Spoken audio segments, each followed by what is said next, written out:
It seemed like an automatic win for Nintendo, bringing back a franchise loads of people loved that we haven't seen since the Wii days. Everybody was excited from the initial reveal, and rightfully so, as it had been 15 years since Nintendo resurrected the Mario Strikers series. So what went wrong? On paper, this seems like an automatic win for Nintendo, especially releasing during a year of the World Cup.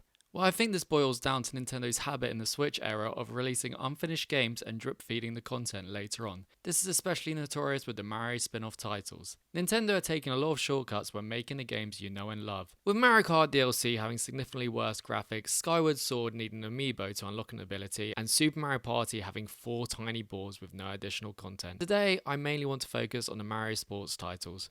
Mario Golf Super Rush, Mario Tennis Aces, and Mario Strikers.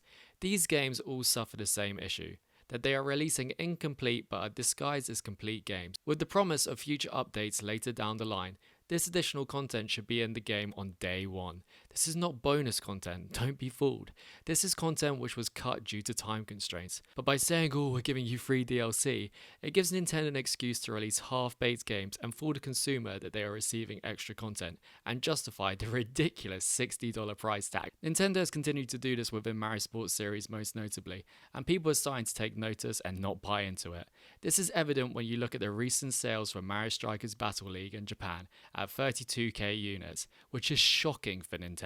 Not just that, the Metacritic score has a user rating of 4.3, and this steady decline is nothing new. If you look at the sales ranking for other Mario Sports titles, you will notice a pattern. Mario Tennis in its first week sold 123k. Mario Golf sold 80k units, meaning there was a significant drop with how Mario Strikers sold. The thing is, will Nintendo pick up on this, and what does it mean for Mario Strikers series in general moving forward? Nintendo may link the poor sales and reviews to their fans not being interested in this sports series, and can it altogether, with Mario Strikers never seeing the light of day again, which would be very unfortunate, as the game has a lot of promise and it isn't necessarily a bad game, it just released incomplete. A lot of people argue that the core gameplay is there, it's just severely lacking in content. With a tiny roster, outdated online system, and no career mode, the list goes on. In fact, multiple Nintendo YouTubers have quoted, "You can do all the game has to offer in only an hour," which is an abysmal time frame for a game. Some are even returning the game, they are so dissatisfied. That's the thing though, a lot of people don't wait around for the new content to be added, they just simply won't pick it up again as the initial game didn't grab their interest. But many believe this practice is just due to the pandemic and that Nintendo doesn't have the time frame to make games like they used to. To me, this lazier way of making games started since 2018 with the release of Super Mario Party. The game released with only 4 boards. 4 is already a small number when you look at previous entries, but the biggest problem was how small the boards were, and a lot of fans felt cheated by what they received.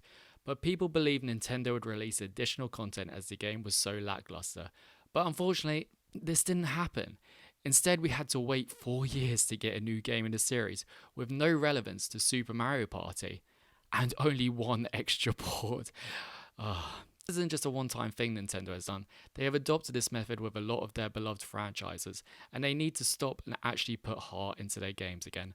I find it hard to support a company when you can tell they do the bare minimum with their games recently. I want to support companies which are enthusiastic and excited about the games and put as much attention to detail as they can into the game because it's their passion and they feel so fortunate that they can share their vision with the world and are grateful for the people that support them. Remember how touching it was when the creator of Mario Rabbids cried at E3? This was his dream which was fulfilled. He was never going to do a shoddy job with the Mario IPs because he loves this franchise. The problem is, Nintendo is starting to take it for granted and becoming less grateful for their fans. You can't tell me otherwise with how they released Strikers. It was a huge middle finger and any game developer with an ounce of empathy would think they are shortchanging their fans. I think Nintendo thinks they can do no wrong and we will eat up whatever they serve, but this isn't right and quite frankly, it's turning me away from Switch games. There are some die-hard fans that will defend Nintendo like their life depends on it. Some people are just downright vicious if you critique. But you need to let people have their opinions, especially when it could result in Nintendo making a shift to how they make games and deserving a better product.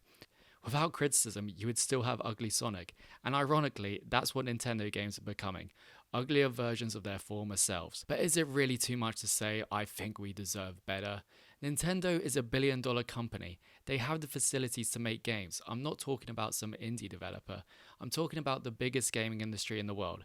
I think the reason this is so upsetting to me is the Nintendo Switch is arguably my favourite Nintendo console since the N64. It's had some incredible games such as Mario Odyssey, Breath of the Wild, Luigi's Mansion 3, etc. But these constant half baked titles are leaving a sour taste in my mouth for Nintendo Switch and Nintendo as a company.